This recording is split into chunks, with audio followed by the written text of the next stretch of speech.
Well, what's happening? And welcome back to another episode of Talking Tactics. This week we're breaking down a heavyweight banger between Derrick Lewis and Serghei Spivak.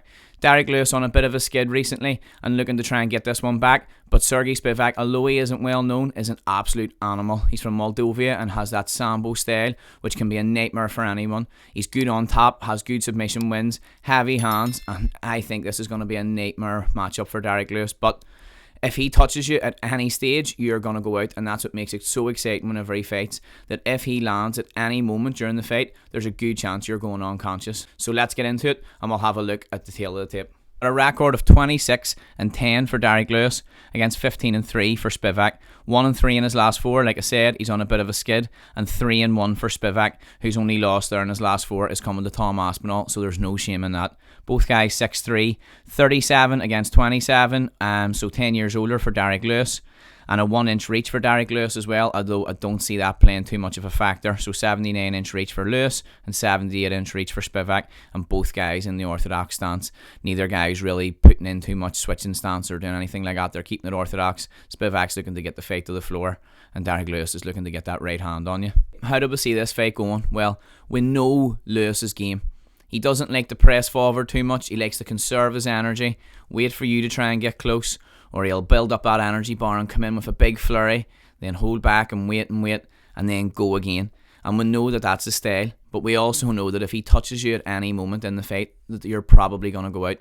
Despite his size, he is quite athletic. We see him throwing the flying knees and the head kicks and things like that, but it's not at a high output. He doesn't have a massive output, but he has serious belief, and so he should, because he is the knockout king, that if he gets his hands on you, he is going to put you out. So with this fight, Spivak needs to be perfect for the 25 minutes, because as we've seen Derrick Lewis, he can come from behind, and even late in the fight, he still has the potential to put you unconscious. So Spivak is going to have to be perfect. We have seen Derrick Lewis taken down and held down and sort of shown his weakness a little bit on the ground, but we have also seen him get back up again. We've seen him have good success against wrestlers like Curtis Blaydes, who's going to try and attack the legs and level change a little bit more, compared to Spivak, who's going to use the body locks. So when he came in and he got landed that uppercut on, it just absolutely sent him to the shadow realm. So it is a difference in styles, but we have seen Derrick Lewis getting taken down before.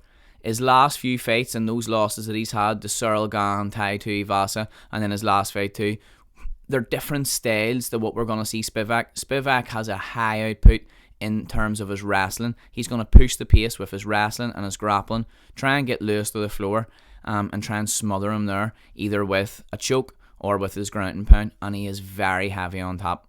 And that, like I said, the difference between him and Curtis Blaydes is that style of wrestling. He's not going to be trying to shoot double legs and single legs and level changing where those flying knees of Lewis could come up, or like those uppercuts could come up. He is going to try and attack the upper body and use his trips and try and take him down that way. And we've seen him against Greg Hardy having good success with this, and then obviously got the finish. And once he got to the mount, he just completely dominated and got the finish. But what I was impressed with, because Greg Hardy is huge and usually cutting weight to make the heavyweight limit, and when Spivak was able to get his hands together behind him, he was just able to pick him up and mat return him. Not with ease, but he was still able to do it, which is very impressive on a big guy like that. So I do think that if he gets behind Lewis, or if he gets his hands together, he will be able to use his trips, he will be able to use his throws and get him to the ground. Where he has to be careful is that he isn't going crazy with the ground and pound, because Lewis can just stand up. He has that ability to just get back to the feet, not really by using a massive amount of technique, but by using just sheer brute force.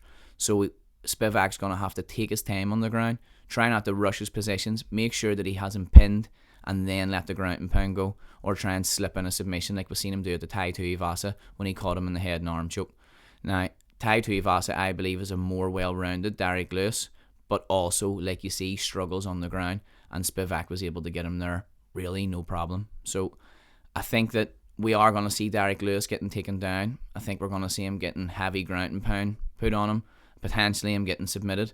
So basically, I really think that Spivak has the potential just to dominate Lewis. He has a tough style and he is really good. He's just not well known, but he has beat some really legit guys, and his grappling is very good. But just like I talked about last week in the Izzy and the Pereira fight, he needs to be perfect for 25 minutes, because one mistake and he's getting put out.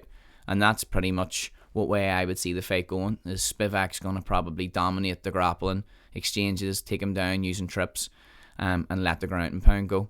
I would like to see maybe more him use the half guard position and even maybe just trying to hold him in guard and let the hands go from there, because I think if he starts trying to advance too much into mount and side control and things like that, or maybe even onto the back of Lewis, we've seen Lewis be able just to stand up with people attached to his back, and obviously that's not great technique or a wise thing to do, but he is able just to get back up to his feet and sort of shrug them off using just brute strength. So Spivak, I would like to see tie up the legs a little bit more and use that more Sambo, Moldovan, maybe Dagestani style, and tie up the legs, keep Lewis on the ground, and then let the ground and pound go.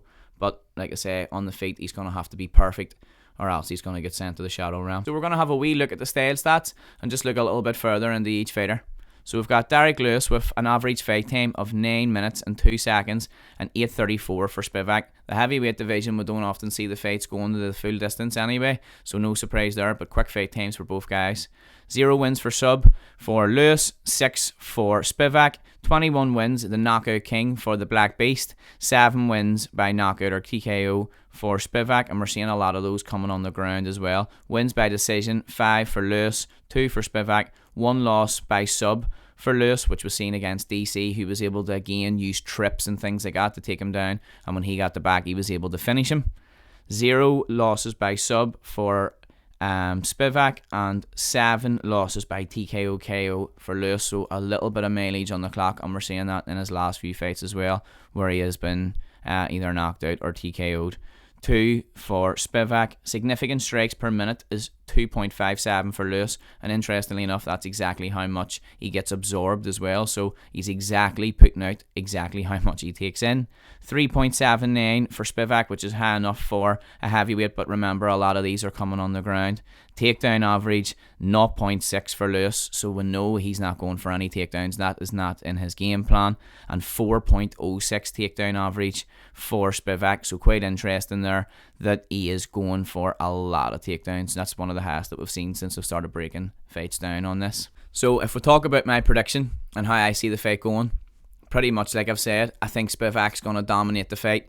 I think that he's either maybe going to TKO Lewis or submit him, and he's going to be pushing the pace, controlling the action until maybe he's not and he's knocked unconscious. I don't see Lewis being as skilled as him and being able to stop his takedowns, work his way back up to his feet and get his hands going over the course of 25 minutes. I think that Lewis will potentially get tired, and if Spivak can keep this going over 25 minutes, then the finish may come in the later rounds if it hasn't already came in the early ones. But like I said, he needs to be perfect for 25 minutes or else it's going to be game over. So my official prediction is Spivak by submission or TKO if you're going to go double chance. But you can never go against the Black Beast by KO either. So that's my official prediction. I know it's not really a prediction, but I think Spivak's going to get it done, to be honest. So that's us for another episode of Talking Tactics. Quite a quick one this week, but there's not a lot to break down. We know what to expect whenever Derrick Lewis fights. It's not a high output, but it's a big output whenever he lands. With Spivak, he's going to push the pace with a grappling, try and get you on the ground and get you out of there either by TKO with ground and pound or look for the submission. So I expect to see that from Spivak, to be honest. If you've enjoyed today's episode, don't forget to hit that like button, and of course let me know in the comments who you think's going to win.